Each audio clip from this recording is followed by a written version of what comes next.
Voice ఎవరుతున్నాడు వచ్చేలాగా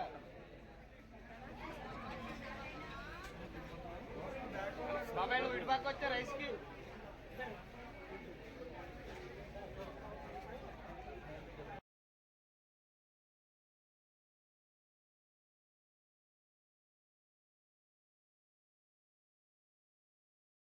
rice ఏంచుకోనా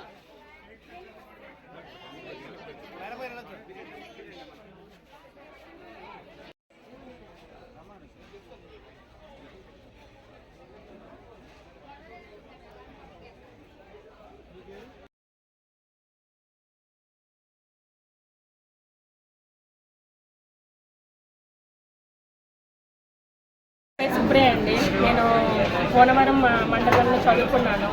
so చిన్నప్పటి నుంచి ఇంటర్మీడియట్ వరకు పోలవరంలోనే చదువుకున్నాను. సో ఒక మల్లెటూరు అమ్మాయి సింగపూర్లో వెళ్ళి ప్రాపర్టీ ఏజెంట్గా కొంచెం ఫైనాన్షియల్గా ఫిట్ అయినందుకు దేవుడికి చేయాలి, సో నీడీ పీపుల్కి చేయాలని కోరికతో అమ్మ చారిటబుల్ ట్రస్ట్ స్థాపించాను. 2013 నుంచి స్టార్ట్ చేశాను. ఒకసారి ఫైనాన్షియల్గా ఫిట్ అయ్యాక 2018-19కి ఈ ప్రాజెక్ట్ ఎన్నుకున్నాను.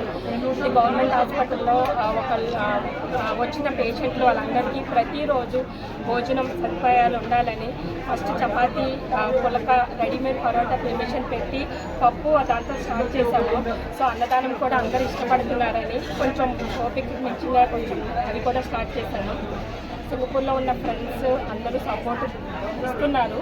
కానీ ఏంటంటే మోస్ట్లీ నా ఓన్ ట్రస్ట్ కాబట్టి నా మనీతోనే వస్తుంది.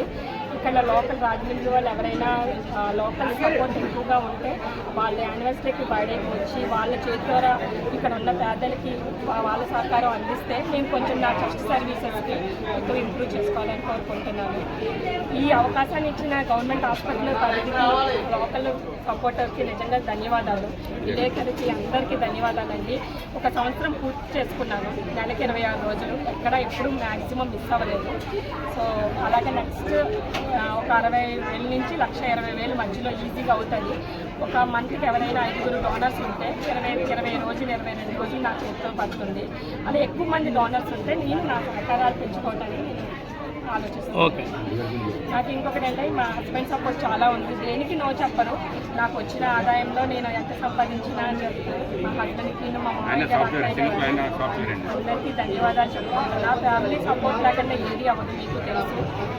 ఇంకా నాకు ఒక చిన్న కోరిక ఏంటంటే, చివరి కోరిక ఎవరికైనా ఉంటే 50,000 నుంచి 1,00,000 రూపాయలు వాళ్ళ చివరి కోరిక ఉంటే నేను తీర్చడానికి రెడీగా ఉన్నాను.